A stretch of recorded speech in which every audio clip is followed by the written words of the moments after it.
Vocês homens, vocês vão se recordar. Quando mais jovens, né? Urinavam aquele barulhão longe, né? Jato forte. E aí, à medida que vamos envelhecendo, a nossa próstata, ela pesa normalmente entre 20, 30, 40 gramas ali. Acima disso, começa a aparecer os sintomas urinários, que é o jato começa a ficar mais fraco. Quem de vocês levanta mais que 2 vezes à noite? 3 vezes? Quando acaba de urinar, tem a sensação que esvaziou bem a bexiga ou parece que sobra alguma coisa? Esvazia bem? O senhor esvazia bem também? Está bem?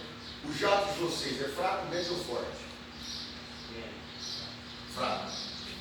Quando dá vontade de urinar, vocês conseguem segurar? A gente está aqui conversando, é aquelas pessoas que têm que sair correndo, senão... O senhor já foi operado? O senhor tirou a próstata. A cirurgia do senhor ele vai chegar lá. É diferente.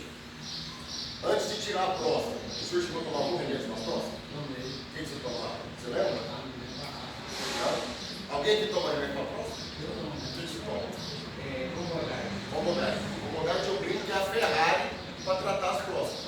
É o melhor remédio que a gente tem. Por quê? Além de melhorar os sintomas urinários, ele melhora o jato, melhora a urgência, diminui os levantamentos à noite e melhora aquela sensação da bexiga do resíduo, né? E o melhor de tudo dele é que ele ajuda a diminuir o tamanho da próstata, né? Então, 30% dos homens, vamos pegar aqui, né? Ou seja, que pelo menos 2, 3, em algum momento da vida, esses sintomas vão ficar mais intensos e vão necessitar de medicação, tá? A medicação, ela resolve cerca de 70% dos casos. Os outros 30%, mesmo tomando remédio, a próstata continua aumentando de tamanho. Até chegar num ponto, tem pacientes que entram em retenção urinária, né? Gravam mesmo. Pacientes que têm que ir para a cirurgia no tratamento da próstata aumentada, que é o tratamento benigno, que é a famosa HPP, que é a hiperplasia prostática benigna, que é o aumento benigno da próstata. Essa cirurgia é feita com a raspagem, de desobstruir o miolo da próstata, liberando ali o jato urinário.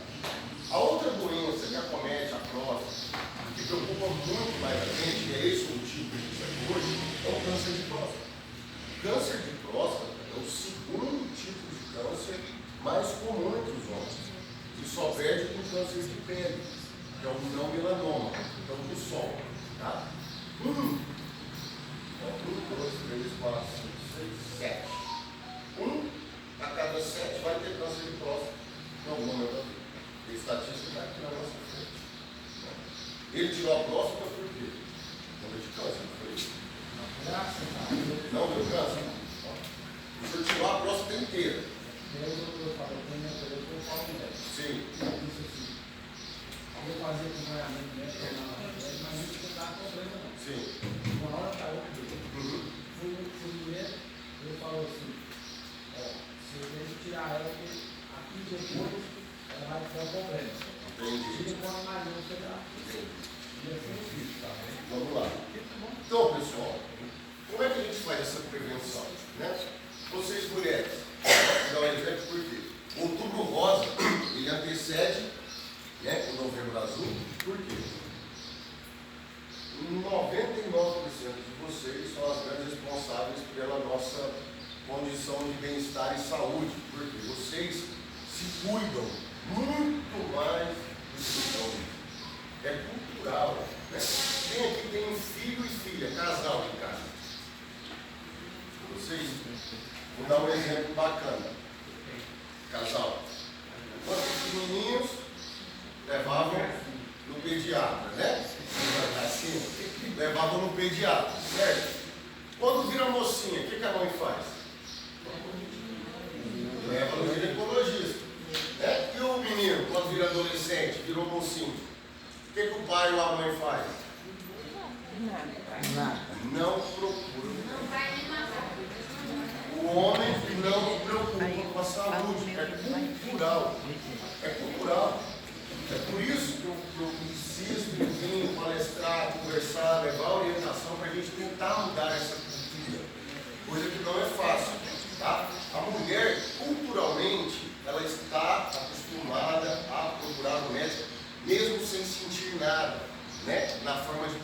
avaliação, check-up.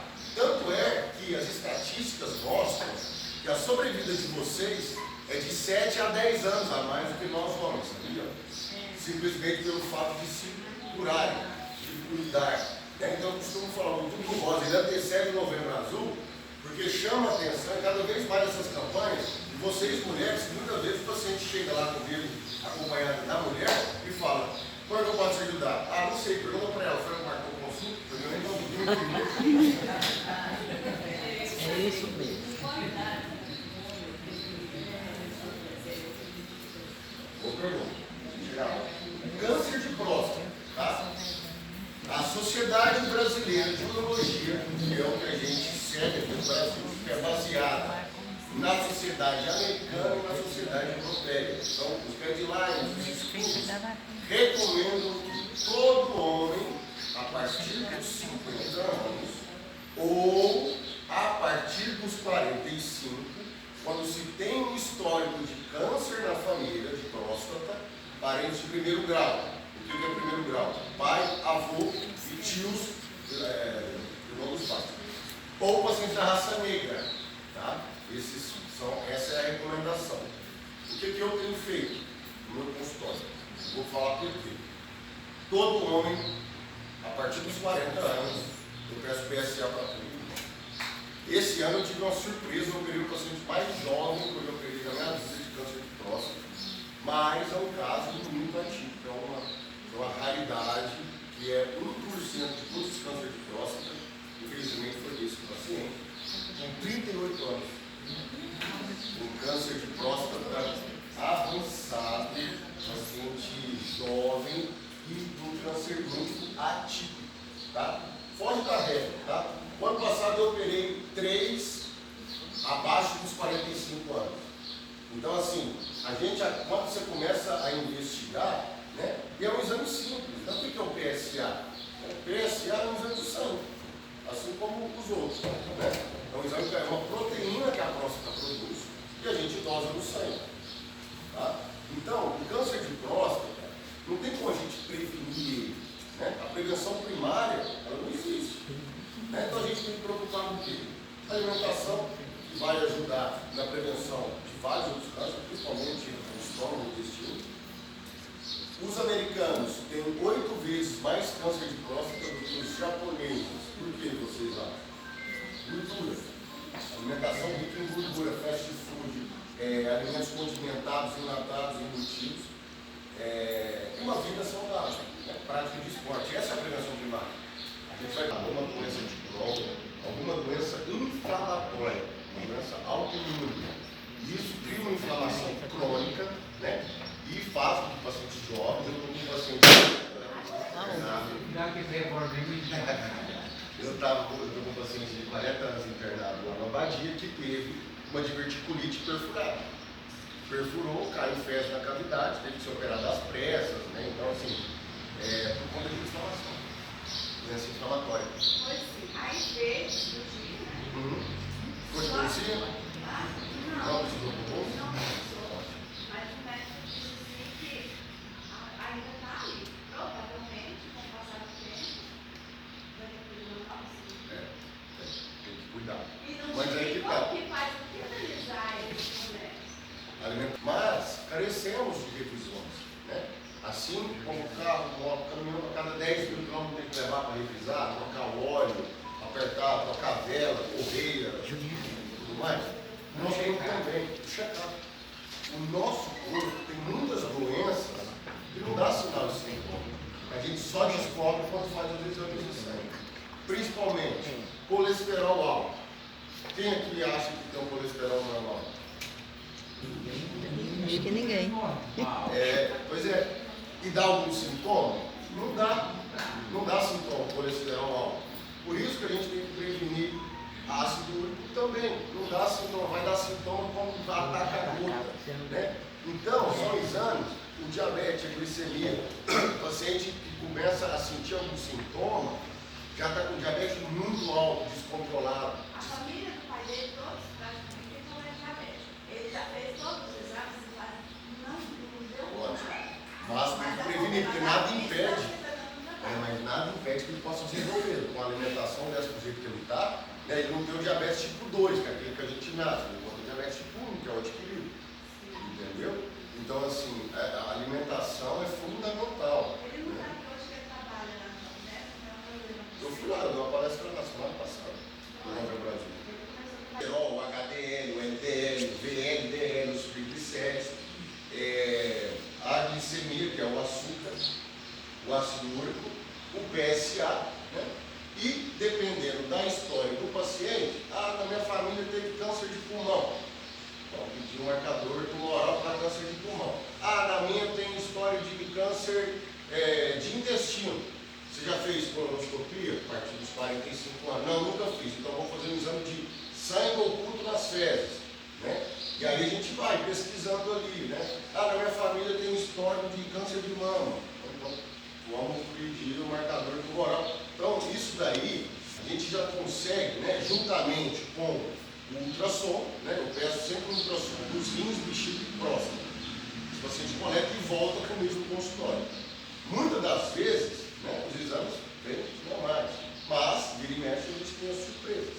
Né? Voltando um pouco aqui para o câncer de próstata. O PSA, né, que é o que a gente avalia. O PSA normal, ele vai ali de 0, 0 ponto alguma coisa, até 3,5. Acima disso, já liga um sinal de alerta para que a gente possa, né, o paciente está com PSA de 8. Opa, peraí. E aí entra o exame físico. Então temido exame de toque retal. Muitos homens fogem, né, ainda dentro do consultório, passando todas essas orientações, né? Por que o exame de toque é tão importante? Né? É um exame rápido, não precisa de preparo, indolor, tá? E salva vidas, porque 20% dos tumores de próstata, eles enganam o urologista.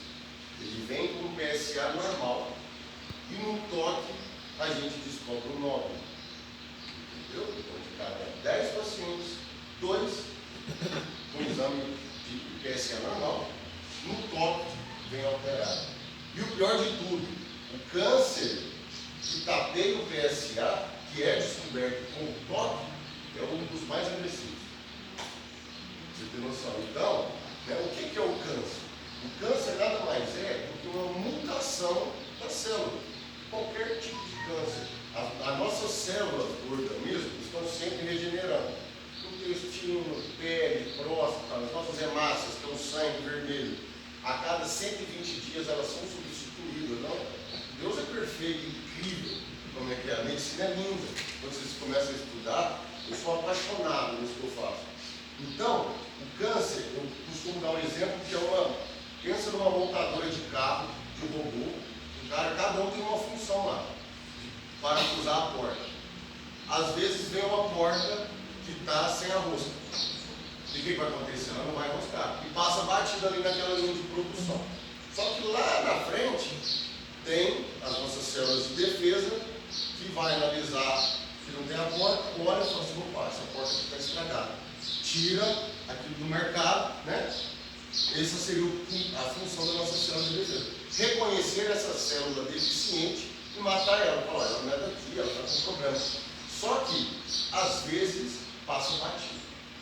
E essa célula que está ali na próstata começa a se proliferar de maneira indesejada. Né? Na próstata, ela vai demorar 10 anos para aparecer e dar algum sintoma.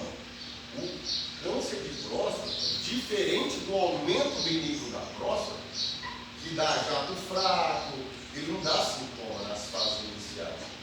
É uma doença silenciosa e traiçoeira. Por isso que é importante a prevenção. Câncer de próstata, quando ele resolve dar algum sinal e sintoma, é sinal e sintoma de agressividade. Normalmente começa com dor óssea. O paciente no consultório, nossa, por uma dor, pelos quadril, o investigador faz um PSA de 200. Faz uma ressonância, meu amigo, cheio de lesão já óssea. Aí, esse paciente, infelizmente, a sobrevida dele vai ser bem mais curta do que um paciente que chega com o PSA de 8, tem um exame de toque alterado, fazemos a ressonância, que hoje é um exame que ajuda muito a triar esses pacientes. Na ressonância, confirma-se um nódulo suspeito, mas tudo ali dentro da próstata inicial, uma doença inicial sem metástase. Esse paciente é submetido a uma biópsia de próstata, tá? Pois é a biópsia da próstata que vai confirmar se esse paciente realmente tem câncer ou não. Biópsia em mãos, câncer confirmado, o que fazer? Depende. Depende muito do paciente. Se for pacientes jovens, igual vocês, sem sombra de dúvida, a primeira opção, cirurgia. E a cirurgia de retirada completa da próstata. Tá? Ela pode ser feita por via do corte, por laparoscopia, que são os furos da barriga, ou por via robótica, né? Que hoje é o tratamento ouro aí, que se utiliza. Aqui a gente não tem robô, não estava ainda, mas temos robô em Berlândia, tá? Lá no MC temos robô em Barretos. Então, a cirurgia robótica hoje diminui o tempo de internação, o paciente chega, opera hoje, amanhã o paciente está em casa. E mais, curado. Tá? Diagnóstico precoce, por que a gente bate na tecla? Tem que fazer o check-up, tem que fazer o check-up. Diagnóstico precoce, tratamento precoce, a chance de cura, quando você ficar livre de doença, 95% de chance. Então, o câncer de próstata é uma doença curada. Ao mesmo tempo que a cada 45 minutos uma pessoa ainda morre de câncer de próstata no Brasil, o diagnóstico precoce salva a vida. Vocês sabiam que 2/3 dos homens da população do Brasil nunca nem sequer fizeram um exame de sangue de PSA? E é um erro muito grande dos homens também achar, o meu PSA está normal, não precisa fazer o toque. Um exame não exclui o outro, tá? Eles são complementares. PSA é uma coisa, quando a gente faz o PSA mais um toque, eu reduzo para 3% a chance do paciente ter algo e passar batido. Quando o homem se nega a fazer o exame de toque, só faz o PSA, ele fica com 25 a 30% de chance de ter um câncer de próstata e não descobrir. Sábio também, às vezes, por uma inflamação na próstata, uma prostatite. Tá? Então, não PSA alto não quer dizer que é câncer de próstata. Pode ser doença inflamatória, pode ser do aumento benigno da próstata. Semana passada eu atendi um senhor com uma próstata de 250 gramas. Faz um abacate. Então, assim, levanta 8 vezes à noite. O cara que vai no banheiro a cada 30 minutos, entendeu? E chegou lá por quê? Porque do dia para a noite parou de urinar. Não é do dia para a noite. Né? Mas esse paciente já vem sentindo, só que o homem, mais uma vez, ele se acostuma a viver mal. E acha que aquilo ali é normal. Entendeu? Vai arrastando, até na hora que quebra. Aí na hora que estraga de verdade, agora deu ruim. Aí o cara vai querer socorrer uns 45 do segundo tempo. Tudo fica mais difícil. É igual aconteceu no meu filho, É o padrão ouro, né?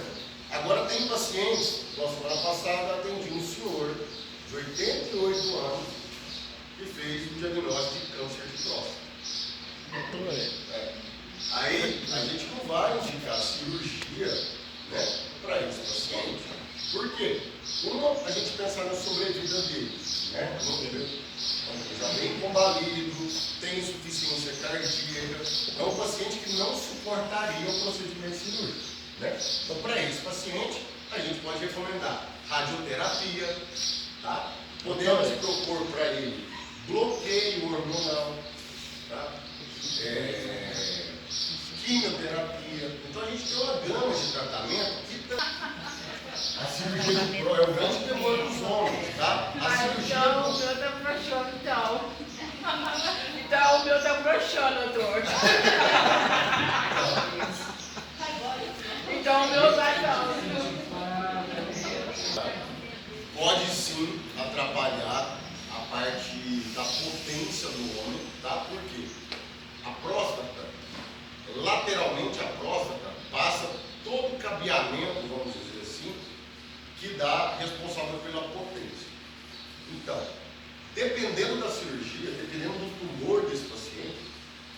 tiver que ser mais agressivo no procedimento cirúrgico, às vezes a gente tem que cortar esse cabeamento elétrico aí e tirar. O homem pode sim ficar impotente, tá? Assim como pode ficar também incontinente, tá? Que é outra coisa que acontece. Ele começa a perder urina. Esses são os dois principais medos e complicações da cirurgia do câncer de próstata: impotência sexual e relacionado à continência também, tá? Então, a próstata com 70 anos de idade não fez cirurgia, porque não quis operar, com medo de ficar impotente. Foi recomendado para ele radioterapia. Fez a radioterapia, viveu até os 83 anos. Aos 80 descobriu um câncer de fígado, não operou, faleceu de infarto no ombro do meu pai. Então, para vocês verem, né? Às vezes, quando o paciente descobre, né, o câncer, acha que é o fim, tudo, né? Não. Hoje são doenças curáveis. Com o avanço da medicina que a gente tem, a tecnologia que a gente tem em nossas mãos, né, de diagnóstico, de exames, as drogas, né, lançaram recentemente 2 novos tratamentos para câncer de próstata, medicamentoso, são extremamente promissores, que às vezes livram o paciente até que seja necessário fazer a cirurgia. Entendeu? Então, esse é o recado que eu queria deixar para vocês. Previnam-se, vamos prevenir. Os filhos de vocês, orienta a procurar um médico, não precisa ser urologista. Um médico de confiança, que solicite os exames, tá? Que faça o check-up, o acompanhamento e crie rotinas, né? Rotina de procurar um médico. Seja com a campanha do Novembro Azul, né? Que toda hora a gente está vendo. Hoje todo mundo tem um telefone, todo mundo tem um WhatsApp, Instagram, todo mundo tem acesso, né, à informação. Então a gente precisa cuidar mais, certo? A prevenção é o melhor remédio. Vocês se imaginam daqui 5 anos, daqui 10 anos e daqui 20 anos? Vocês se imaginam daqui 20 anos?